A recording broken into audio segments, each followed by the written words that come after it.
जय हिंद दोस्तों, कैसे हो आप सब। उम्मीद है आप सब अच्छे होंगे और पढ़ाई भी बहुत अच्छे से चल रही होगी आपकी।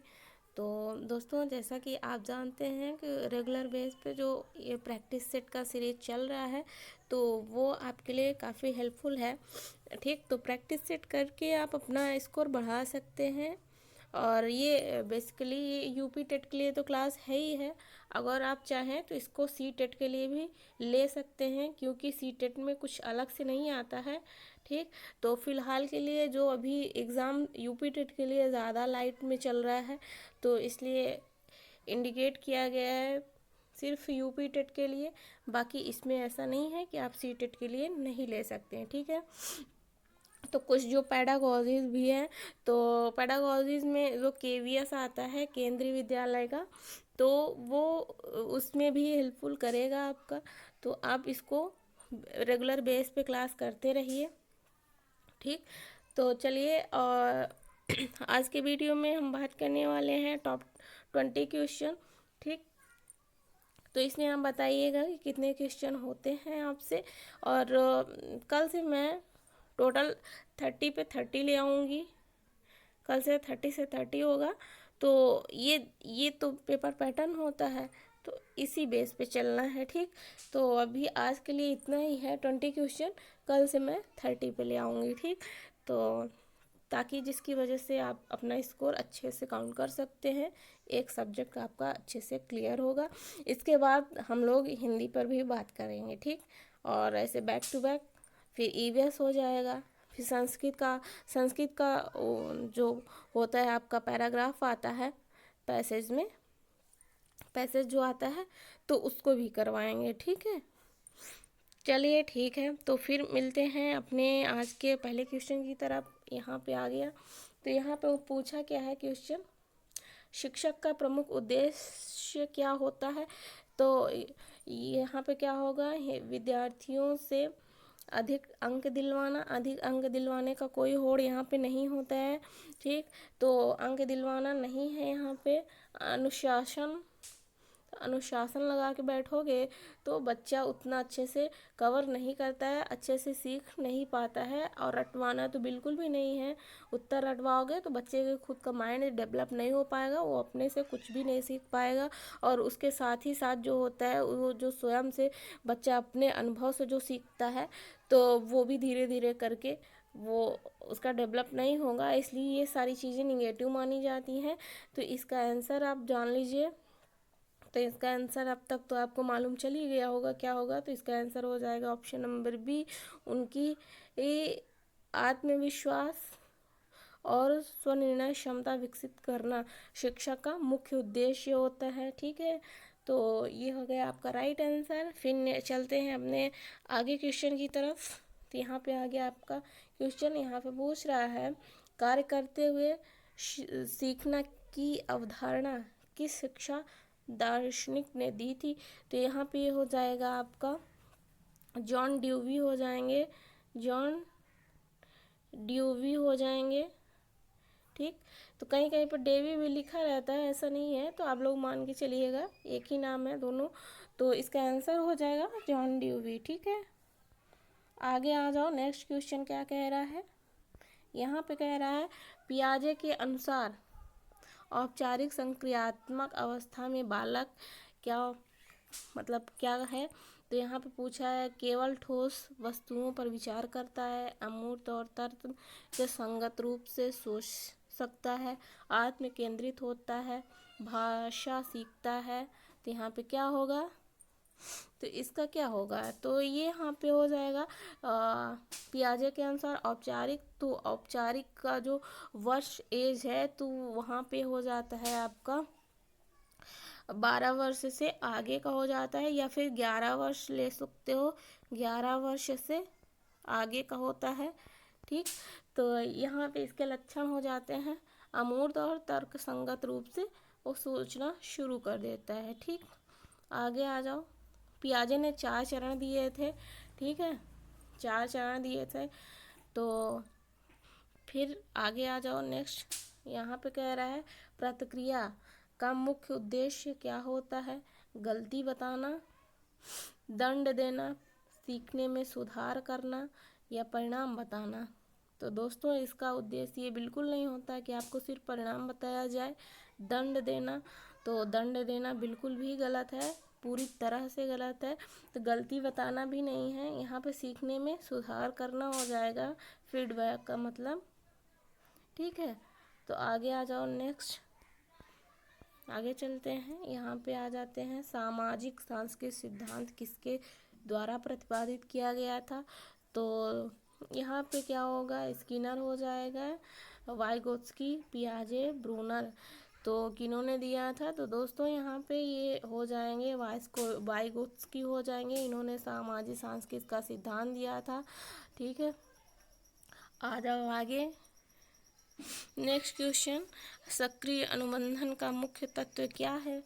तो यहाँ पे क्या होगा, उत्तेजना और प्रतिक्रिया होगा, या फिर दंड या पुरस्कार होगा, दंड या पुरस्कार होगा, अनुकरण होगा, अंतर्दृष्टि होगा। तो यहाँ पे हो जाएगा दंड और पुरस्कार हो जाएगा। ठीक है, आगे आ जाओ, नेक्स्ट आगे कह रहा है यहाँ पे 7वां क्वेश्चन आपके सामने है, इसका आंसर कीजिए। बाल केंद्रित शिक्षा का अर्थ पूछ रहा है यहाँ पे। तो क्या होगा, शिक्षक के अनुसार शिक्षा देना होता है, या फिर पाठ्यक्रम के अनुसार शिक्षा, या फिर बच्चे की आवश्यकताओं और रुचि के अनुसार शिक्षा देना होता है, या फिर परीक्षा पर आधारित होता है। तो परीक्षा पर आधारित तो नहीं होगा।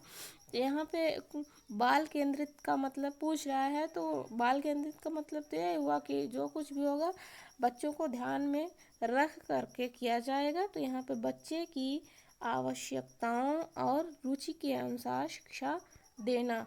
ठीक है, तो आगे आ जाओ। यहाँ पे कह रहा है, प्रेक्षण के माध्यम से सीखना किसका सिद्धांत है, पूछ रहा है। प्रेक्षण के माध्यम से सीखना किसका उद्देश्य है।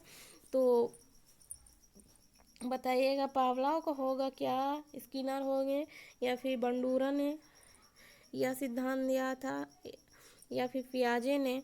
तो यहाँ पे क्या हो जाएगा, इसका ये हो जाएगा बंडूरा, इसका राइट आंसर हो जाएगा।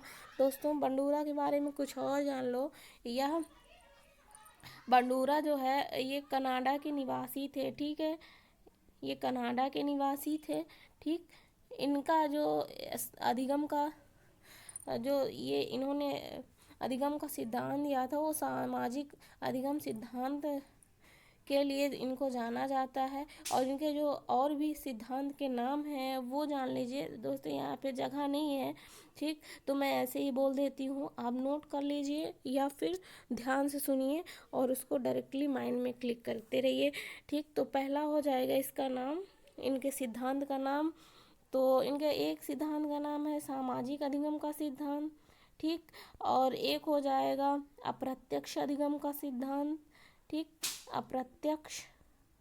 अप्रत्यक्ष अधिगम का सिद्धांत, ये इस नाम से भी जाना जाता है। और एक हो जाएगा अनुकरण अधिगम का सिद्धांत, अनुकरण अधिगम का सिद्धांत हो जाएगा। और ये या इसी को धारणात्मक अधिगम का सिद्धांत कहते हैं। धारणात्मक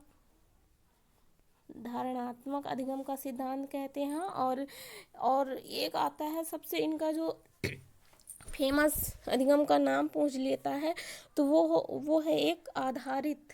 एक सेकंड, इसको मैं थोड़ा सा क्लियर कर लेती हूँ। तो उसका जो एक आता है आदर्श आधारित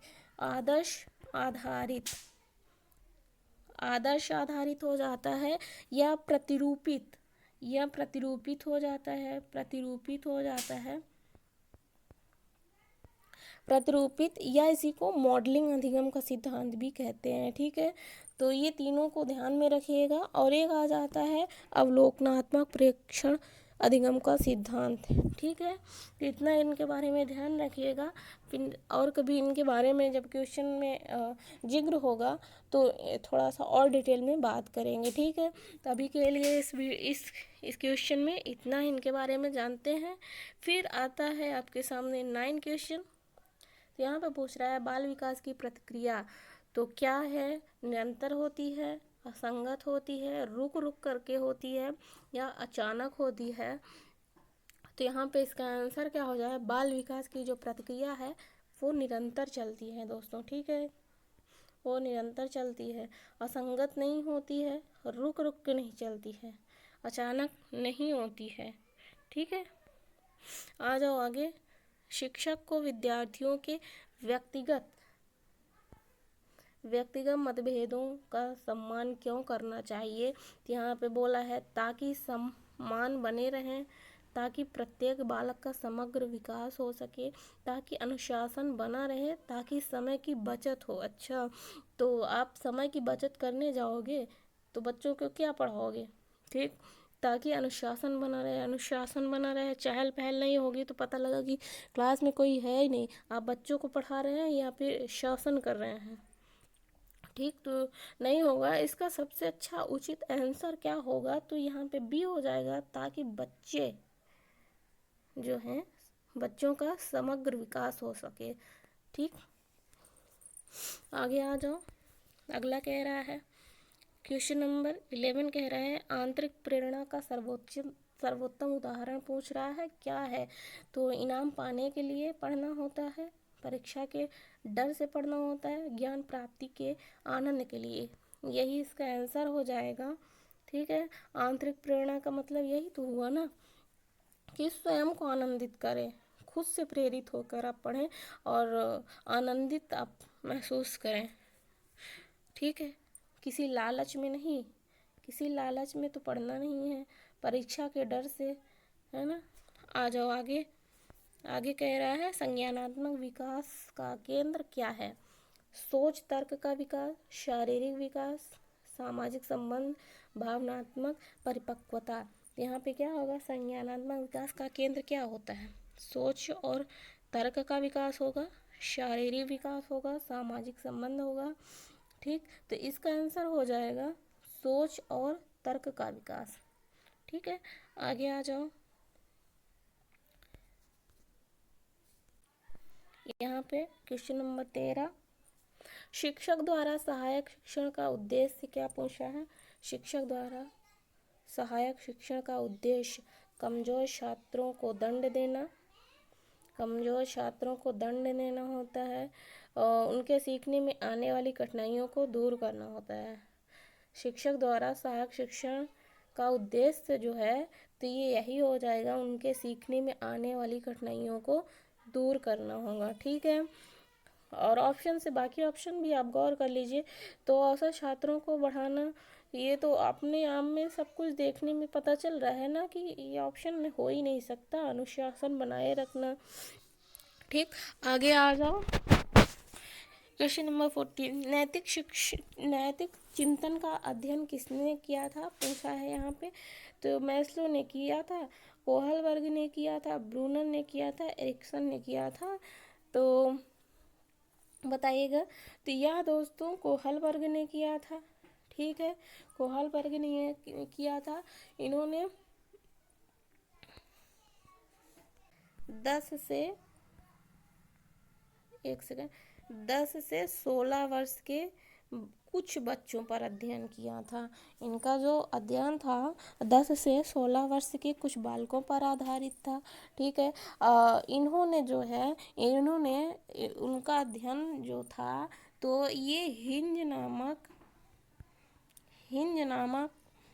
व्यक्ति पर आधारित था। इनका अध्ययन हिंज नामक व्यक्ति पर आधारित था। जो हिंज की पत्नी थी, हिंज की पत्नी को एक प्रकार से उसको कैंसर था, ठीक। इनका जो अध्ययन था तो हिंज नामक व्यक्ति पर आधारित था और हिंज की पत्नी को कैंसर था, ठीक है। चलो आ जाओ, आगे आ जाओ। इनकी जो थी एक पुस्तक है, तो आप लोग पुस्तक से भी क्वेश्चन आते हैं। तो इनकी पुस्तक आप लोग यहाँ पे लिखते तो नहीं बनता है ठीक से, तो मैं लिखने की कोशिश भी कर रही हूँ, लेकिन जो बोलूँगी आप लोग थोड़ा सा ध्यान में रखिए और या हो कुछ सके कोशिश कीजिए कि लिख लीजिए। तो यह इनकी पुस्तक जो थी, प्रसिद्ध पुस्तक the psychology psychology, the psychology of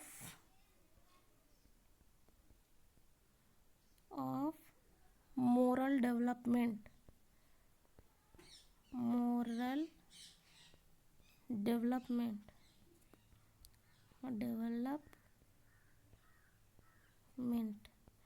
चलिए यहाँ पे तो ठीक से दिखेगा नहीं राइटिंग में, क्योंकि लिखते नहीं बन रहा है तो डायरेक्टली स्क्रीन पे।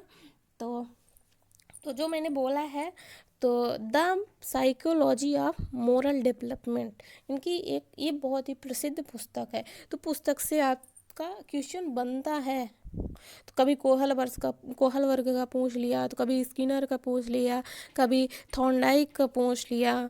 ठीक है, ऐसा नहीं है कि इसी का मैंने बोला तो इसी का पूछेगा। तो लगभग हर साइकोलॉजिस्ट का आप, मनोवैज्ञानिक का आप पुस्तक जो है आप याद करके रखिए। ठीक, आ जाओ आगे। नेक्स्ट अगला क्वेश्चन कह रहा है, संरचनावाद के अनुसार ज्ञान शिक्षक द्वारा दिया जाता है, विद्यार्थी अपने अनुभवों के आधार पर स्वयं निर्मित करते हैं। ठीक है, यही इसका आंसर हो जाएगा। आ जाओ नेक्स्ट क्वेश्चन। अगला कह रहा है, सुदृढ़ीकरण का सबसे प्रभावी प्रयोग कब होता है? तुरंत व्यवहार के बाद होता है। ठीक है, तुरंत व्यवहार के बाद होता है, ये नहीं कि बहुत देर हो जाए फिर आप उसका समाधान करें। ठीक, बिना कारण के ही कर दें, बिना कारण के ही करेंगे, क्या करेंगे? ठीक, तो ये नहीं होगा, ये नहीं होगा, केवल गलती पर ऐसा नहीं है। ठीक, तो इसका आंसर ऑप्शन ए हो जाएगा। अगला क्वेश्चन कह रहा है, सहारा देना और धीरे धीरे हटाना किसकी प्रक्रिया है? तो यह हो जाएगा इसके फोल्डिंग की। यह किससे संबंधित है? तो यह था वाइगोत्स्की का। ठीक है, वाइगोत्स्की।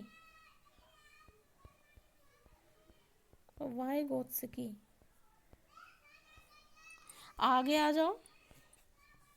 खेल विधि विशेष रूप से उपयोगी है, कहाँ गया? खेल रूप विशेष रूप से उपयोगी है पूछ रहा है यहाँ पे। तो यह हो जाएगा, खेल रूप जो है वो प्राथमिक स्तर पर कराई जाती है, उससे बच्चों को सिखाया जाता है। आजकल तो प्ले स्कूल भी चल रही हैं, है ना, छोटे छोटे बच्चे जाते हैं 2 से 3 वर्ष तक के। आगे आ जाओ। समावेशी कक्षा में शिक्षक को क्या करना चाहिए? केवल मेधावी छात्रों पर ध्यान देना चाहिए, प्रत्येक बच्चों को सीखने की गति के अनुसार शिक्षण देना चाहिए, कमजोर छात्रों को अलग करना चाहिए, समान पद्धति अपनाना चाहिए? नहीं, देखें यहाँ पे देखिए, समान पद्धति अपनाना चाहिए, समान पद्धति नहीं अपनाना चाहिए, क्योंकि हर बालक अपने अपने परिवेश में आता है, अपने अपने परिवेश से वातावरण से कुछ न कुछ सीख करके आता है। अगर समान पद्धति अपनाएंगे तो वो अपने परिवेश से जो कुछ भी सीखा है या फिर जिस वातावरण में, एनवायरनमेंट में है वो रहता है, वहाँ से वो कनेक्ट नहीं कर पाएगा। तो इस प्रकार से वो यहाँ से तो नहीं सीख सकता। कमज़ोर छात्रों को अलग करना नहीं होगा यहाँ पे। ठीक, तो सबको साथ में लेके चलना है।